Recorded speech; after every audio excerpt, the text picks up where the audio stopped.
गुजरात के पाटन जिले के राघनपुर में स्थित श्री त्रिकमजी भगवान मंदिर परिसर में श्री बड़ियार गोल दर्जी सुधार समाज की एक महत्वपूर्ण बैठक आयोजित की गई। समाज के अध्यक्ष सुरेश भाई जाधव की अध्यक्षता में हुई इस बैठक में सामाजिक कुरीतियों को दूर करने और समाज के नए संविधान के निर्माण को लेकर विस्तृत चर्चा की गई। फिजूल खर्ची पर रोक और सामाजिक सुधार बैठक का मुख्य केंद्र बिंदु रहा। शादी, ब्याह, सगाई और मृत्यु संबंधित रस्मों में होने वाले अनावश्यक खर्चे को कम करना था। समाज के नेताओं ने चिंता व्यक्त करते हुए कहा कि वर्तमान समय में दिखावे और प्रतिष्ठा के नाम पर किया जा रहा भारी खर्च मध्यम और गरीब परिवारों के लिए आर्थिक बोझ बन रहा है। बैठक में उपस्थित सदस्यों ने कई बिंदुओं पर जोर दिया। भव्य सजावट और अन्य अनावश्यक खर्चों को सीमित करना, बदलते समय के अनुसार सामाजिक रीति रिवाजों में सुधार लाना, समाज की बेटियों के अन्य जातियों में बढ़ते विवाह के मामलों पर गहन चर्चा की गई और इसे रोकने के उपायों पर विचार किया गया। नए संविधान का गठन होगा। इन सभी सामाजिक चुनौतियों और समस्याओं के स्थायी समाधान के लिए समाज के एक नए और मजबूत संविधान की रचना करने का निर्णय लिया गया। उपस्थित प्रतिनिधियों ने माना कि एक सुव्यवस्थित नियमावली से ही समाज में सकारात्मक अनुशासन लाया जा सकता है। इस अवसर पर त्रिकमजी मंदिर के मैनेजिंग ट्रस्टी मनुभाई रिबड़ी, ट्रस्टी अमृत भाई सेवक, नटू भाई दर्जी, मंत्री धीरज भाई दर्जी, हरि भाई सुधार, रघुराम भाई दर्जी, ननू भाई दर्जी, प्रवीण भाई दर्जी, दिनेश भाई दर्जी सहित समाज के अन्य लोग भी मौजूद रहे। दिनेश भी जखेसरा की पाटन से रिपोर्ट। એટલે એક જ જણ હાજર રહે પ્રમુખની મીટિંગમાં બધા પ્રતિનિધિ હતા, એ પછીની કોઈ મીટિંગમાં એક પ્રતિનિધિ હાજર નથી। બોલો કોને આપણે એ વખતે લખીને લીધેલું છે કે 3 મીટિંગ નહીં આવો તો તમને એમને કેન્સલ કરવાના છે, તો કોને કેન્સલ કરવા કરવાનો? કેમ કે જે પ્રતિનિધિ બને છે ને એ એના શેમાડાને ચૂંટીને મોકલ્યો છે અને એ આપણો કોઈ બહારનો વ્યક્તિ છે નહીં। આપણે બહારના વ્યક્તિ જોડે છોકરી બહાર જઈ અને એની જોડે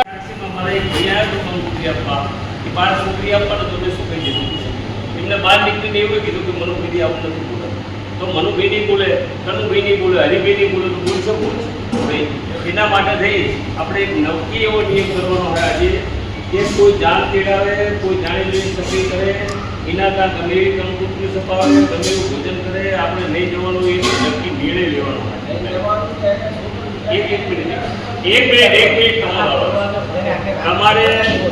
તમારે એક નક્કી કરવાનું છે કે આજે ગમે એવું પકવાન કરે। સમાજની અંદર દૂસરો પેટર્ન એ બાબતની આજે ચર્ચા કરવા માટે આપણે આજે સમાજને ભેગા કર્યા છે।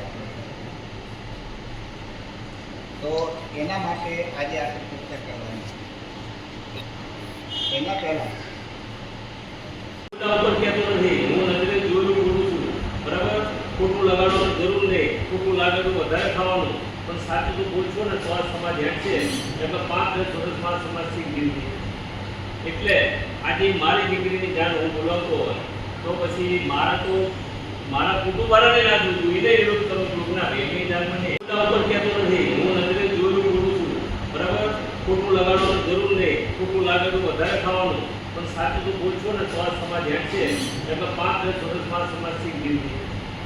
એટલે આજે મારી દીકરીની જાણ હું બોલાવતો હોય તો પછી મારા કુટુંબવાળાને ના જોયું, એને વિરોધ કરો છું ના એની જાણ મને મારા એક ભાઈ આવ્યો તો છોકરી આપવા, એ બાર છોકરી આપવાનો તો મેં શું કહી દીધું એમને બહાર નીકળીને એવું કીધું કે મનુભાઈ આવું નથી બોલે, તો મનુભાઈ નહીં બોલે, કનુભાઈ નહીં બોલે, હરિભાઈ નહીં બોલે તો બોલશો બોલ ભાઈ। એના માટે થઈ આપણે એક નક્કી એવો નિયમ કરવાનો હોય આજે કે કોઈ જાણ તેડાવે, કોઈ જાણી લઈને સફાઈ કરે, એના કાં ગમે એવી કંકુત્રી સપાવે, ગમે એવું ભોજન કરે, આપણે નહીં જવાનું એ નક્કી નિર્ણય લેવાનો હોય। એક મિનિટ તમારે એક નક્કી કરવાનું છે કે આજે ગમે એવું પકવાન કરે એટલે એક જ જણ હાજર રહે પ્રમુખની મીટિંગમાં બધા પ્રતિનિધિ હતા, એ પછીની કોઈ મીટિંગમાં એક પ્રતિનિધિ હાજર નથી। બોલો કોને આપણે એ વખતે લખીને લીધેલું છે કે 3 મીટિંગ નહીં આવો તો તમને એમને કેન્સલ કરવાના છે, તો કોને કેન્સલ કરવા કરવાનો?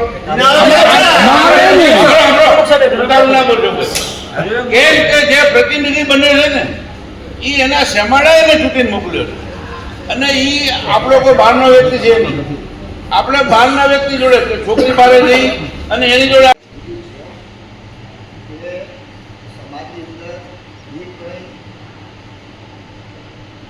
દૂસરો પેટ છે એ બાબતની આજે ચર્ચા કરવા માટે આપણે આજે સમાજની ભેગા કર્યા છે. તો એના માટે આજે આપણે ચર્ચા કરવાની છે. એના પહેલાં